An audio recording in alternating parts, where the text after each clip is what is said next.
I have to write an urgent application for leave, but I have no idea how to begin and how to end. Why is writing a formal letter so difficult? Do you go through the same situation when you sit down to write a formal letter?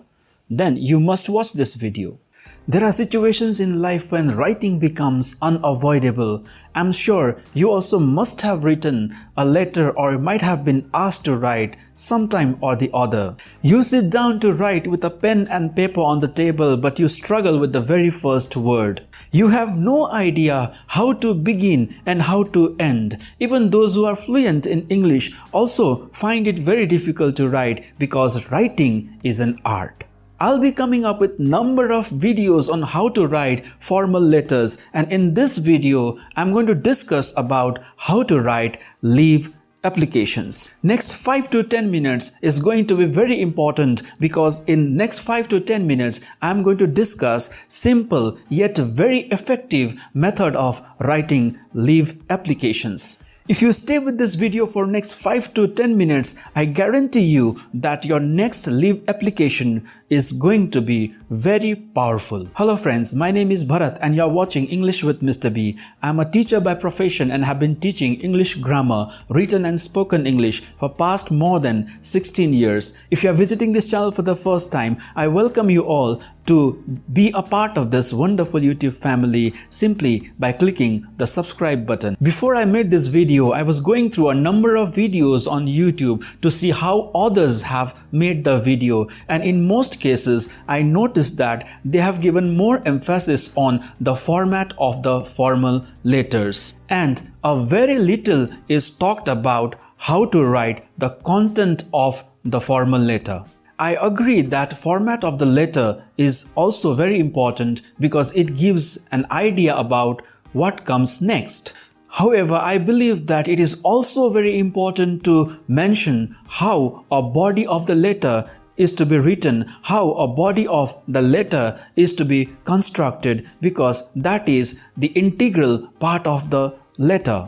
I will not take a very long time talking about the format of the letter and would like to give more emphasis on the body of the letter, on the content of the letter, what is to be written and how it's to be written. I will be giving more emphasis on this. Since format is also very important, let us quickly see how the format of the letter is, and then we'll move on to see what the content of the letter is to be and how it has to be written. This is the format of the formal letter. You may take a screenshot of it for your future references. In formal letters, the first thing that you write on the top is the writer's address. In simple words, if you are writing a letter, it should be your address mentioned on the top of the letter. For example, in my case, I am from Kalimpong.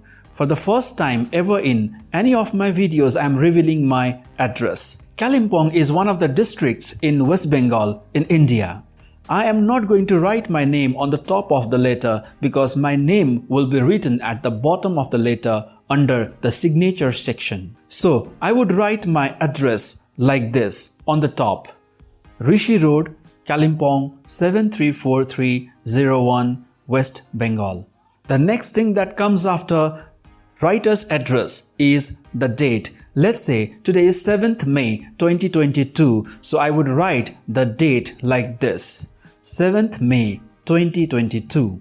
Date is followed by the receiver's address. That means the address of the person who is going to receive my letter. In my case, I am writing a letter to the principal of Kendriya Vidyalaya Kalimpong where I study, let's say. Then my address would be like this. The principal, Kendriya Vidyalaya, Kalimpong 734301. You can write your address according to your need, right? The next thing you write is the subject of the letter.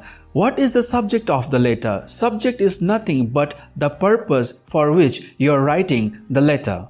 In my case, my purpose is very clear. I am writing to the principal of my school asking him to grant me leave for 3 days. So, the subject of my letter can simply be An application for 3 days leave. You can also write an application for leave. But remember, subject should not be too long. It should be done within 8 to 10 words, at the most 12 words, not more than that. The next thing we write is the salutation of the letter. Salutation simply means how do you address or call the receiver of the letter. In my case, I am writing to the principal of my school, so I would call him sir if the principal is he, and if the principal is she, then I would call her madam.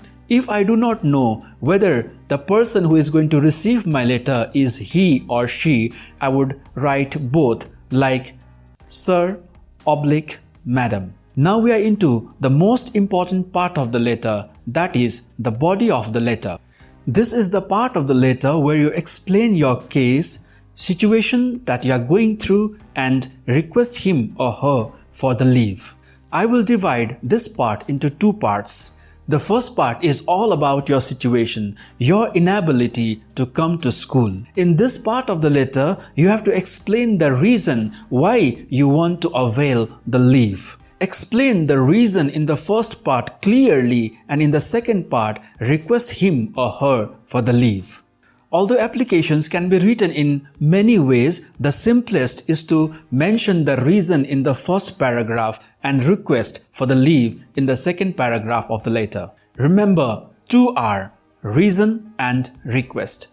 The reason of the letter can vary from person to person, so you have to mention the reason according to you. In my case, let's say that my mother is very ill and has been hospitalized. My father is out of station due to job, and there is no one at home to look after my mom. In such a situation, I am compelled to stay home and look after her till my father arrives. So this is how the first part of my letter going to be.